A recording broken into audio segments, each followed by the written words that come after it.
ក្លឹបអ្នកកាសែតកម្ពុជាសហការជាមួយ Fasmic រៀបចំវេទិកាសារព័ត៌មានលើប្រធានបទរួមគ្នាផលិតរួមគ្នាប្រើផលិតផលជាតិ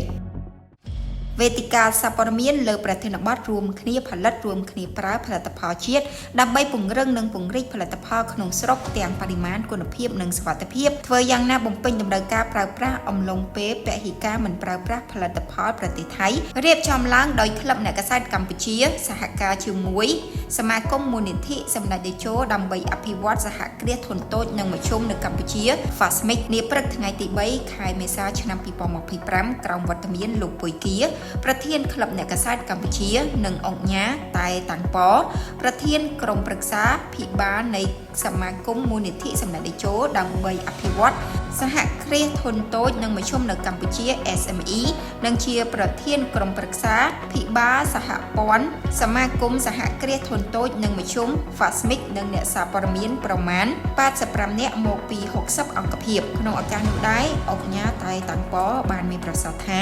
បទពិសោធន៍ពីការរៀបចំពិព័រណ៍កាលពី2លើកមុនទទួលបានការគាំទ្រយ៉ាងច្រើនកកពីសំណាក់ប្រជាពលរដ្ឋខ្មែរជាពិសេសបន្ទាប់ពីប្រជាពលរដ្ឋខ្មែរងាកមកឲ្យតម្លៃលើផលិតផលក្នុងស្រុក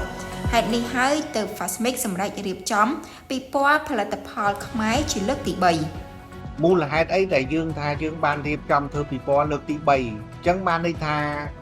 លើកទី1លើកទី2យើងធ្វើបានជោគជ័យអញ្ចឹងសំណូមពរអ្នកដែលសិប្បកម្មផលិតនេះគាត់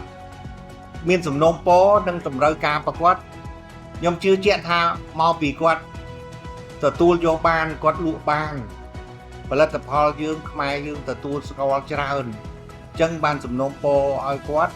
បានជាក្នុងនាមសមាគមមូលនិធិសម្ដេចទាំង Fasmic នឹងបានខំប្រឹងប្រែងរៀបចំដើម្បីឲ្យមានវេទិកាលើកទី3នៅថ្ងៃទី9 10 11 12មូលហេតុដែលយើងធ្វើមុននេះគឺដោយសារយើងចង់ដឹកចង់ឲ្យតែប្រជាជនខ្មែរយើងពេលដែលចូលឆ្នាំទិញសម្ភារៈដើម្បីទៅស្រុកបាទជាមួយគ្នានេះដែរអង្គញាតែតាំងប៉អំពាវនាវឲ្យប្រជាពលរដ្ឋកម្ពុជាបន្តគាំទ្រផលិតផលខ្មែរនិងជឿជាក់លើផលិតផលដែលដាក់តាំងបង្ហាញខាងមុខគឺសុទ្ធសឹងតែជាផលិតផលដែលផលិតដោយគុនខ្មែរនិងធានាថារាល់តម្លៃផលិតផលដែលតាំងបង្ហាញក្នុងពិព័រណ៍ផលិតផលក្នុងស្រុកនិងស្នាដៃគុនខ្មែរលើកទី3នឹងមិនមានការឡើងថ្លៃនោះទេបើទោះបីក្នុងកលៈទេសៈប្រេងឥន្ធនៈនិងហ្គាសឡើងថ្លៃក៏ដោយក៏បញ្ជាក់ផងដែរថាពិព័រណ៍ផលិតផលក្នុងស្រុកនិងស្នាដៃគុនខ្មែរលើកទី3នឹងរៀបចំឡើងសាជាថ្មីចាប់ពីម៉ោង8ព្រឹកដល់ម៉ោង8យប់ចំនួន4ថ្ងៃចាប់ពីថ្ងៃទី9ទី10ទី11និងទី12ខែមេសាឆ្នាំ2026ខាងមុខនេះនៅមជ្ឈមណ្ឌលសន្និបាតនិងពិព័រណ៍កោះពេជ្រផងដែរ